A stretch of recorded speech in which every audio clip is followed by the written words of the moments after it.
Bismillahirrahmanirrahim. Assalamualaikum warahmatullahi wabarakatuh. My name is Muhammad Luqmanul Hakim bin Muhammad Jalani, and today I would like to present about the site possession. Okay, let's go for the introduction. Possession of site, where the contractor have the right to enter the site, occupy and use the site and carry out the specific work. So dekat sini, contractor dia ada hak untuk masuk dalam site tu dan buat apa sahaja kerja dalam menyiapkan kerja-kerja pembinaan ni.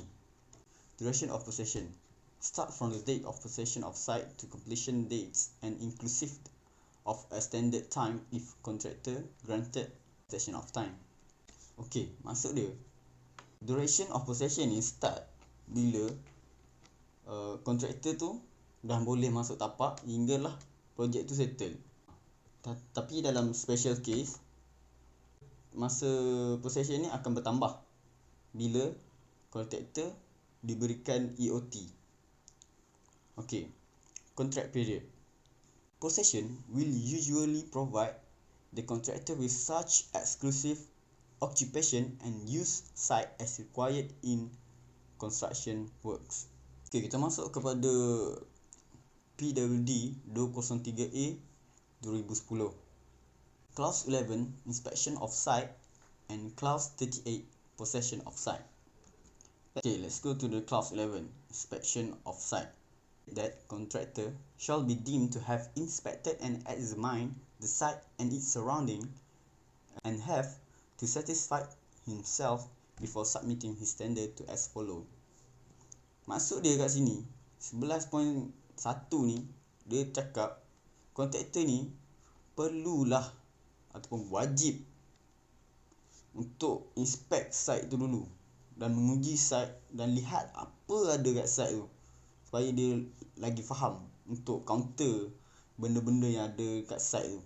Macam contoh, nature of the ground and subsoil, form and nature of site, extension and nature of works, material and good necessary for the completion of works, means of communication with, and access to site, accommodation he may require, contractor responsible for all information that affect the tender. 11.2, any information or document forwarded by the government to the contractor shall not relieve the contractor of his obligation under the provision of this clause.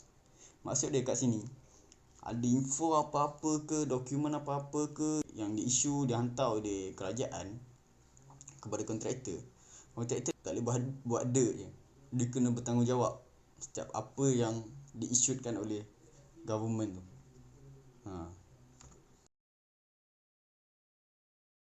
Okay, clause ni saya ambil yang penting je. No works under this contract shall be commenced unless and until the performance bond insurance policy have been deposited with government. Okay. However, there is condition precedent that requires the contractor to provide the following document to employer before he can start the work. First, cover notes and receipt for premium paid of all insurance policies. Performance bond, which is the contractor choose bank guarantee instead of performance guarantee sum. Registration number for SOCSO scheme. The contractor need to furnish the above document first to the employer, then only he is allowed to enter the site. Okay, clause ni mewajibkan klien untuk memberikan hak pemilikan tapak kepada kontraktor untuk membenarkan kontraktor tu buat kerja dia. Senang. Lepas tu, date of possession ni dia dah nyatakan dalam LA tau, dan dah dinyatakan dalam COC, dalam contract document. Dan kebiasaannya penyerahan tapak ni berlaku selepas 2 minggu LA di-issued. Dan dalam 2 minggu ni kontraktor kena sediakan apa yang patut sebelum dia start kerja on site. Okay, maksud dia kat sini, kalau government job ni biasanya 2-3 minggu kontraktor dah dapat site tu. Sebab 2-3 minggu ni dah cukup lah untuk kontraktor menjadikan insurans, nak bawa masuk resource dia dalam site sebelum kerja start.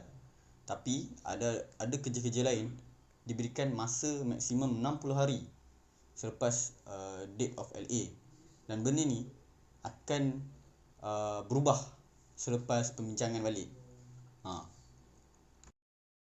Kelas ni dia nak cakap yang sebenarnya tak wajib pun employer tu bagi the whole site kepada kontraktor. Kalau kontraktor tu punya kerja skop dia site kecil tu je, bagi tu je lah, tak payah bagi semua. Senang kan? Dan yang second ni pula, dia kata employer ni sebenarnya tak perlu bertanggungjawab pun untuk apa-apa kejadian yang luar daripada kawalan dia. Macam contoh, kontraktor tak dibenarkan masuk ke site sebab unlawful picket. Unlawful picket ni macam ada rusuhan lah. Orang sekeliling tu marah sebab construction tu, pasal ada rusuhan. Lepas tu kontraktor tidak dibenarkan. Employer tak wajib pun bertanggungjawab. Dia just fikir masalah dia je. Kontraktor fikir masalah dia. Dia kena settle sendiri. Okay. Seterusnya, nobody else has the right to access the site except for SO and his representative who have the right to access the site at any time. Clause 46.1a. Other contractors engaged by government and their workers executing works on or near the site. Clause 46.2. Employers and any authorities person to investigate the cause of accident, failure or other event connected to the works. Clause 45. So saya rasa tak serangkan benda ni sebab awak semua pun dah faham. Okay, go to the next slide. Maksud dia kat sini sebenarnya 3.8 ni dia nak kata yang bahawanya semua restriction perlulah dinyatakan dalam kontrak. Macam ni termasuklah giving possession for some part of work.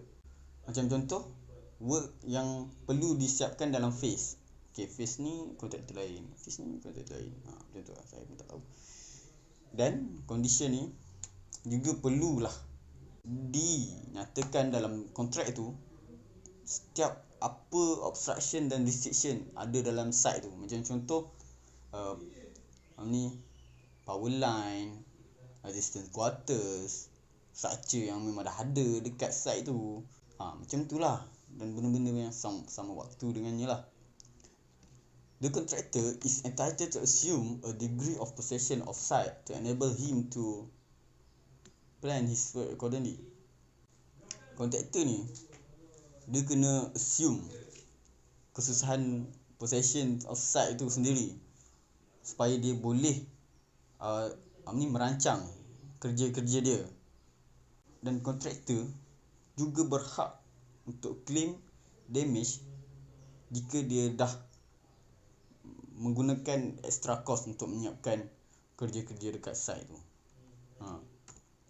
Okay, delay in giving site possession. Dalam clause 38.4 ni saya dah extract apa yang dia nak katakan sebenarnya. Okay, kat sini dia kata SO ni ada hak untuk menukar tarikh hak pemilikan tapak tu dengan sebab-sebab yang tersendirilah.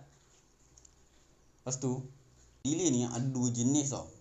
Satu, tidak melebihi 90 hari dan satu lagi melebihi 90 hari selepas tarikh yang ditetapkan dalam LA lah. If delay is not exceeding 90 days. Okay, sebenarnya dia nak cakap SO kena keluarkan satu instruction untuk tukar tarikh pemilikan tapak ni. Dan kontraktor akan diberikan extension of time dan kontraktor perlulah proceed dengan kerja-kerja dia. Sebarang kerugian ataupun damage time delay tu kontraktor tak boleh claim, dan kontraktor tak boleh terminate dia punya kontrak. Dia tak boleh undur diri daripada kontrak. Kelas 38.5 ni dia nak cerita pasal possession date yang lebih daripada 90 hari. Okay, dia nak cerita sebenarnya mula-mula SO kena keluarkan notis kepada kontraktor yang menyatakan terdapat delay dan kontraktor tu perlulah memberikan sebab-sebab kenapa delay. Dan kontraktor ni kena berikan maklum balas dia dalam masa 14 hari selepas notis tu diterima. Kontraktor ni hanya ada dua pilihan tau. Which is, pilihan pertama, dia bersetuju dan menerima dengan penangguhan tersebut. Sekiranya kontraktor bersetuju, dia tidak berhak untuk membuat apa-apa tuntutan yang bersabit dengan penangguhan ni. Option kedua ni, kontraktor diberi pilihan untuk mengundurkan diri ataupun menarik diri daripada kontrak, dan dia berhak untuk claim apa-apa loss and damage sebab delay ni. Okay, kita pergi kepada clause berikutnya, 38.6. Saya ambil yang penting je. If delay in giving possession for part of the site exceed 19 days. Okey, jika lambat dalam memberikan part of site ni dalam masa 90 hari, ada dua option kepada kontraktor, which is pertama, dia bersetuju untuk menjalankan kerja dia apabila part tu dah boleh pakai, tanpa dia ada hak untuk claim sebarang damage ataupun kerugian, dan dia tak boleh terminate kontrak. Dan option kedua, dia boleh request untuk omit kerja-kerja tu daripada kontrak. Kalau SO bersetuju, benda ni akan jadi VO. Kontraktor perlulah buat kerja ni dan dia tak boleh terminate dia punya kontrak. Jika SO setuju, benda ni akan jadi VO. Dan kontraktor perlulah menjalankan kerja dia dan tak boleh terminate kontrak ni. Kalau pula SO tak setuju, kontraktor kenalah buat kerja dia macam biasa, tapi dia boleh claim loss dengan expense dia, dan dia tak boleh terminate kontrak dia. Dalam clause 38.2 pula, contractor's obligation after site possession. Clause 38.2 ni sebenarnya dia nak kata apa yang perlu dipertanggungjawabkan oleh kontraktor. Pertama, dia kena settlekan kerja dia pada ataupun sebelum tarikh completion yang stated dalam appendix tu. Kontraktor perlulah menyiapkan projek tu berdasarkan apa yang dijanjikan. Kontraktor perlulah menyerahkan balik site tu bila projek dah settle ataupun kontrak dia dah determinate. Okay, tibalah masa untuk kita bergerak kepada PEM Contract 2018.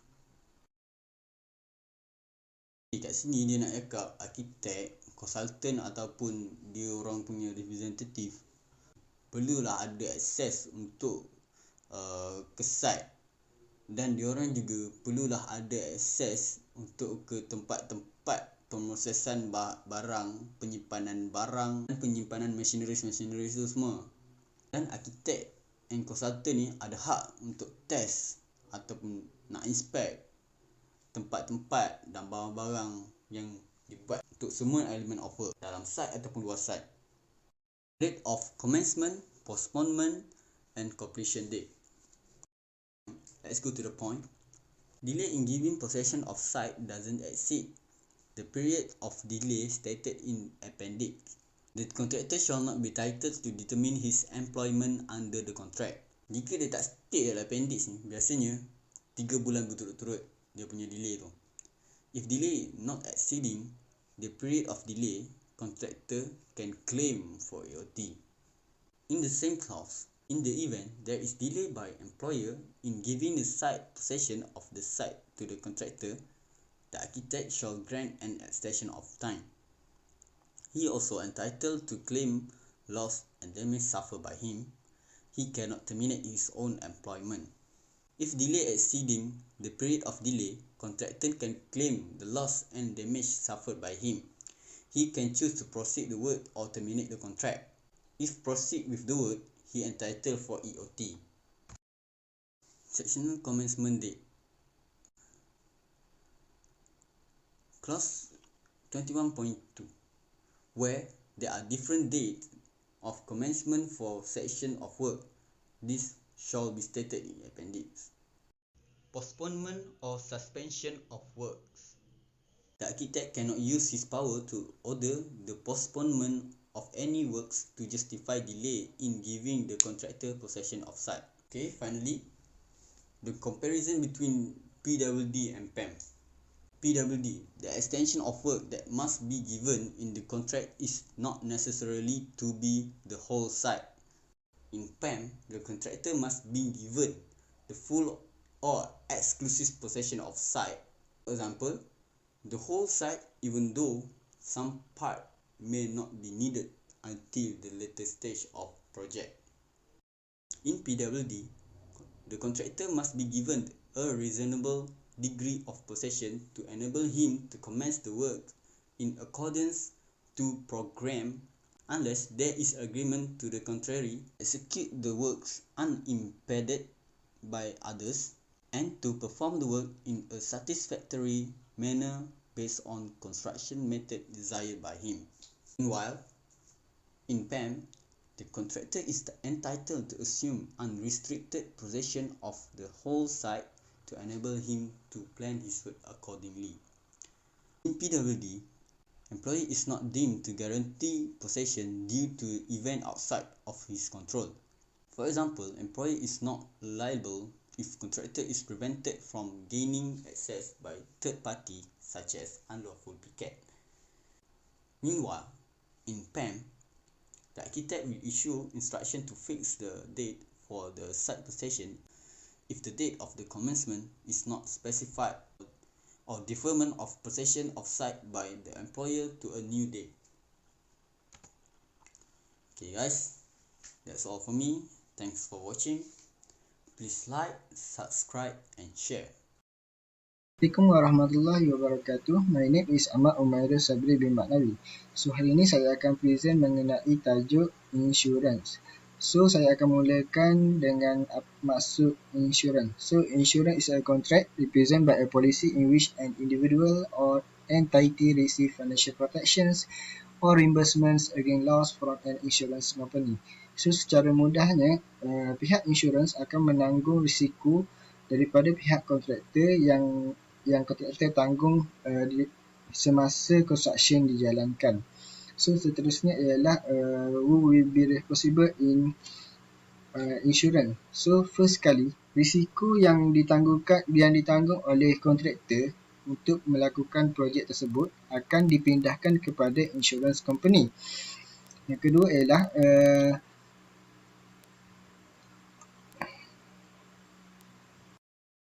untuk ambil insurans tersebut, kos untuk insurans tersebut akan ditanggung oleh kontraktor, di mana kontraktor akan dikenakan bayaran oleh pihak insurans untuk setiap jenis insurans tersebut. Last sekali, arkitek akan bertanggungjawab dalam advice dan juga buat inspection terhadap segala polisi bagi memastikan segala requirement di antara kedua-dua pihak iaitu kontraktor dan juga pihak insurans adalah mengikut kriteria yang dikehendaki. Ini adalah disertakan beberapa contoh di dalam gambar ini kecederaan yang kemungkinan boleh berlaku di dalam site. Adalah time to provide insurance. Kita nak tahu bila kita perlu mengambil insurans tersebut. So dalam construction industry, insurans tersebut akan diambil before the works are commenced on site. So dia akan diambil sebelum bermulanya kerja-kerja dekat site. Ini kerana kita tak nak bila kita mula kerja di site tersebut, kita tak ada cover. So jika sesuatu berlaku dalam tempoh tersebut, kita tidak boleh menuntut segala alasan daripada pihak insurans terhadap insiden yang berlaku dalam keadaan tersebut. Seterusnya ialah type of insurance. Insurance yang pertama ialah for the works di mana ada public liability insurance.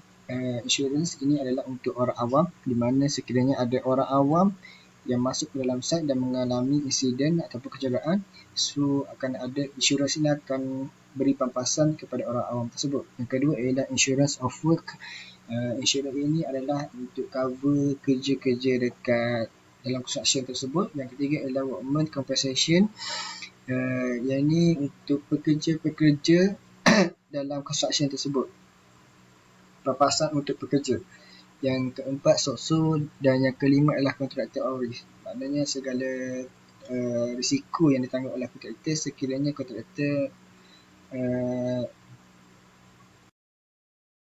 kontraktor mengalami sesuatu insiden dan mengalami kerugian. Yang seterusnya adalah foreign worker insurance. Ini adalah untuk pekerja-pekerja asing, papasan untuk pekerja asing. Seterusnya kita akan tengok pada injury to person and property. Okay, first dia kata contractor is responsible for any personal injury to or death. Di mana maksudnya segala insiden yang berlaku yang boleh menyebabkan kecederaan ataupun kerugian, kontraktor akan menanggung dalam hal tersebut. Yang kedua, dia mengatakan pihak klien dan juga government tidak akan bertanggungjawab terhadap segala kecederaan ataupun kematian. Dan seterusnya, kecuali ada keadaan yang mana keadaan tersebut contribute by the negligence of the government ataupun agents or servants. Seterusnya, dalam hal ini kontraktor akan bertanggungjawab dalam setiap personal injury ataupun kematian terhadap persons by suppliers. Yang kedua ialah any injury of damage of any kind to any property. Contohnya damage to adjacent building, passing vehicles dan lain-lain. Sekiranya insiden berlaku negligence terhadap pihak kontraktor, so kontraktor akan identify the employer. Ini kerana bagi provide protections to the government against the claims by a third party during negligence and faults. Yang kedua ialah sekiranya keadaan tersebut bukan daripada negligence daripada pihak kerajaan, so contractor not liable to indemnify the government if the loss is solely caused by the government negligence. Seterusnya, kontraktor perlu menyediakan perlindungan to the government covers the whole contract. Contohnya, until the issuance of final certificate or terminations of contract. Kiranya berlaku kejadian seperti termination of contract ataupun issuance of final certificate ini, sekurang-kurangnya government akan ada cover, akan ada insurance terhadap keseluruhan kontrak tersebut. Protection to the government ni ialah protections for actions, claim and liabilities against the government's agents and servants due to the faults of the contractor in the performance contract. Saya teruskan pada kepentingan insurans ini. Kebiasaannya insurans ini akan memberi kepentingan kepada kontraktor lah, di mana secara mudah kita fahamnya insurans memberikan perlindungan yang besar kepada kontraktor terhadap segala kejadian insiden yang berlaku dekat site melalui membayar pampasan. Tetapi sekiranya insurans gagal untuk membayar pampasan secukupnya terhadap kejadian tersebut, so kontraktor still lagi bertanggungjawab untuk mengawal situasi tersebut. Amount insured, amount is the limit of liability for any one incident. Contohnya, pampasan maksimum boleh dibayar kepada pihak yang cedera dalam satu kejadian. Namun, jumlah wang yang akan diinsurансkan kepada pihak tersebut akan dinilai terlebih dahulu oleh pihak insurans melalui laporan kejadian tersebut. Terusnya, the number of accident is not limited.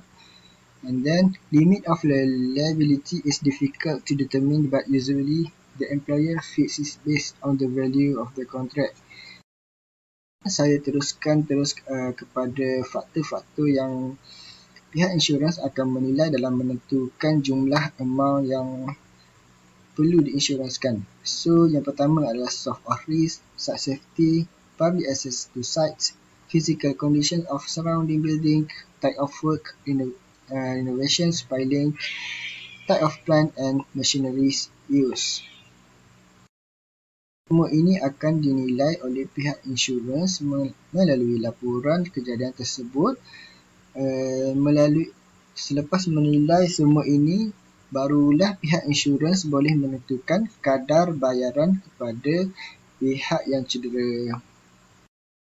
So di sini ada tabel untuk amount insured. Saya tidak akan menerangkan mengenai ini. So boleh tengok tabel ni. Kita teruskan dengan insured party. So insurans ni akan diambil dengan nama majikan dan juga kontraktor yang utama lah. Dan kemudian untuk subcontractor work, dia akan ambil di bawah nama majikan, kontraktor, dan last sekali ialah subcontractor. Ini ialah period of insurance tersebut. Okey, dekat poin yang pertama ini mengatakan insurance tersebut perlu cover for the whole construction period dan ditambah dengan period defect liability period. Defect liability period ni adalah satu tempoh yang telah ditetapkan di dalam kontrak di mana selepas building tersebut practical completion, maknanya dah siap. So sekiranya ada berlaku defects ataupun kerja-kerja yang tak siap dalam tempoh defect liability period ni, so kontraktor ada hak untuk kembali kepada site dan membaiki dan menyiapkan kerja-kerja tersebut. Insurans ini akan tamat ataupun berhenti selepas kerja-kerja making good defect ni telah pun disiapkan oleh kontraktor. So lepas semua kerja-kerja penambahbaikan ataupun pembaikian oleh kontraktor siap, so maka kontraktor boleh menamatkan tempoh insurans tersebut.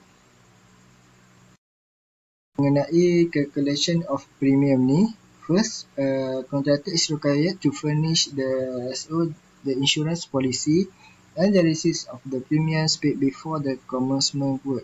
So segala benda ni perlu disettlekan sebelum kerja-kerja dimulakan. Kemudian yang kedua ialah tiada fixed rates untuk setiap premium ni disebabkan has its unique features. So dia ada ciri-ciri yang berbeza untuk setiap insurans tersebut. Dan seterusnya ialah rates ini berbeza di antara insurance company and much influenced by the limit of identified contract sum, location of site insurance company and regulation. So semua ni akan ditengoklah oleh pihak insurance dan mereka akan tentukan amount of premium tersebut yang perlu dibayar oleh kontraktor. So kebiasaannya kontraktor akan diberi diskaun 50% of premiums payable of the depends much on the of their business relationship. Kiranya insurans tersebut mahu di renew ataupun ditambah tempoh tersebut sekiranya berlaku EOT ataupun kerja-kerja delay dekat site, so memerlukan lebih masa lagi untuk construction tersebut. So dalam kes ini kontraktor bertanggungjawab untuk memperbaharui insurans polisi tersebut ataupun juga pihak majikan boleh juga renew insurans tersebut on behalf of kontraktor, bagi pihak kontraktor lah. For the renewal of insurance ni, the government will entitled to the on-cost charges as stated in the appendix, and then the employer also may deduct the renewing cost from the performance bond. Saya teruskan lagi. Pula pada cancellation of insurance. Sini mengatakan kontraktor boleh melakukan sebarang cancellations to the insurance policy dalam masa 30 hari selepas notis untuk cancel insurans tersebut dikeluarkan oleh pihak majikan. So kontraktor ada 30 hari untuk melakukan cancellation insurance policy tersebut. So dalam masa 30 hari ini memberi ruang kepada kerajaan untuk mengambil necessary actions before the cancellations of the insurance policy. So dalam tempoh ni juga pihak kerajaan boleh melakukan perkara-perkara yang perlu sebelum insurans tersebut dicancelkan. Untuk form of contract pula, kita boleh rujuk tentang ni dalam PWD 203A dalam klaus 15, 16, 17, 18 dan juga klaus 14. So segala obligations dan juga requirement mengenai form of contract ni ada dijelaskan dalam 5 klaus tersebut. Untuk kontrak yang menggunakan PAM 2006 ada state dalam kelas 18, 19 dan juga 20 mengenai form of contract ini. Ini ialah mengenai differences insurance policy antara kontrak yang menggunakan PWD dan juga kontrak yang menggunakan PAN. So berbezalah di mana untuk projek yang private dan juga untuk yang government. So saya tidak akan menerangkan mengenai ini. Boleh tengok, boleh baca tabel ni. Secara ringkasnya ada detail penerangan dalam ni. So itu saja yang dapat saya ringkaskan dalam presentation ini. Terima kasih kerana sudi mendengar. Assalamualaikum. Bismillahirrahmanirrahim. Assalamualaikum warahmatullahi wabarakatuh. My name is Muhammad Irfan bin Mansur and I would like to explain about performance bond in professional practice 2. So for the definition, performance bond can be defined as an agreement between client, contractor and the third party. The third party here can be referred to financial institutions such as bank and also can be referred as insurance company. The third party has their role. The role of the third party is they must agree to pay a sum of money to the client in order to cover the losses faced by the client to non-performance or negligence made by the contractor. Other than that, if there is any breach in terms and condition of the contract occurred by the contractor, the performance bond can be used to cover the losses faced by the client. Next, I would like to explain about the use of performance bond. As you can see on the slide, there are 6 useful of performance bond. The first one is payment of defects. The making good of defects is made by others instead of contractor. And for the next one is payment of works. The payment of works is also the same as the payment of defects, which is it is executed by others instead of the contractor because of a failure made by the contractor to perform their work. Next, payment for removal of improper work, materials or plant. The next one is reimbursement of insurance premium paid by employer. Actually, the contractor facing difficulties in providing the performance bond, which is to pay the premium, normally 2 to 3% of amount insured. So, for the start, if the contractor faced these difficulties, the client had to pay first for the premium, and in the future, the contractor had to pay back to the client the amount of premium insured.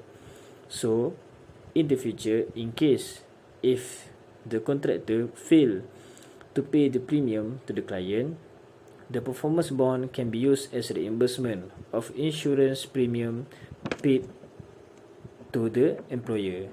Next, recovery of liquidated damages. The performance bond can be used to cover the damages occurred on the building after the completion of work.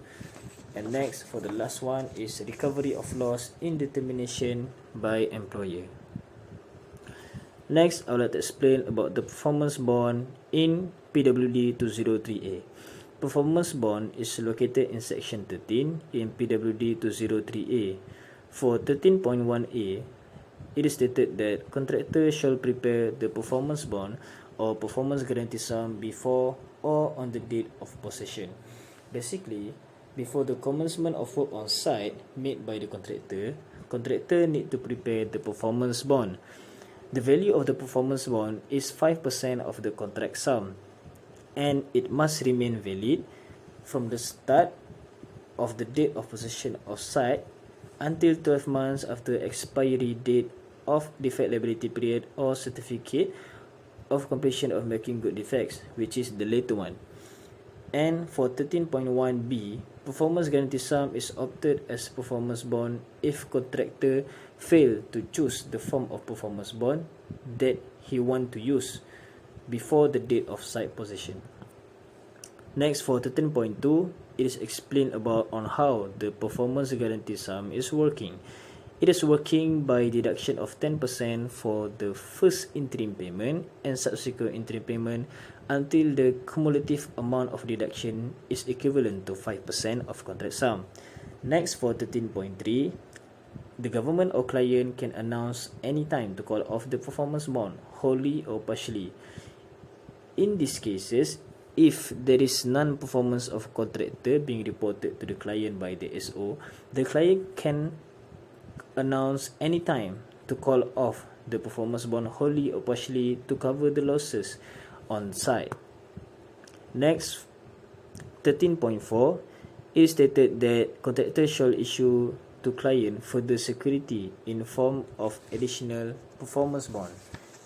On these cases, the amount of performance bond may be depleted over time due to withdrawal by the employer to pay for the non-performance by the contractor.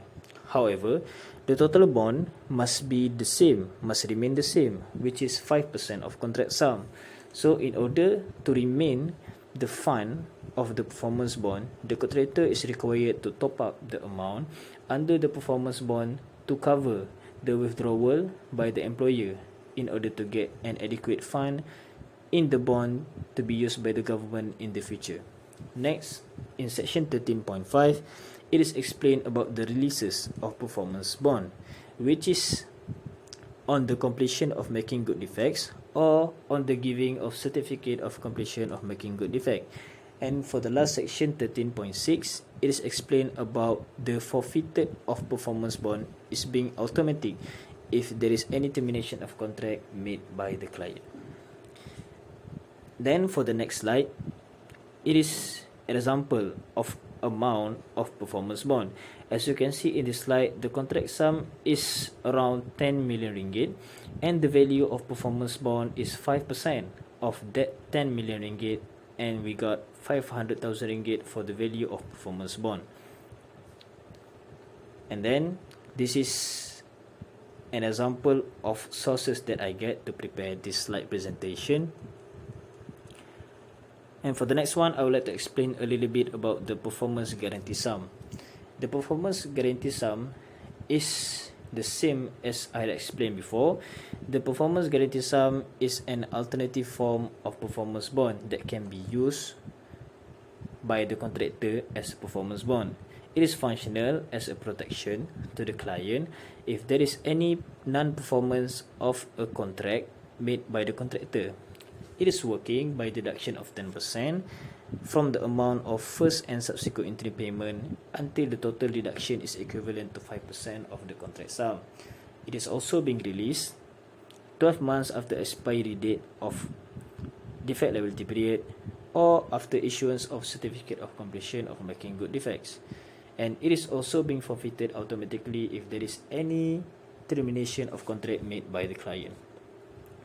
As you can see in this slide, this is the draft of period for the releases of performance bond.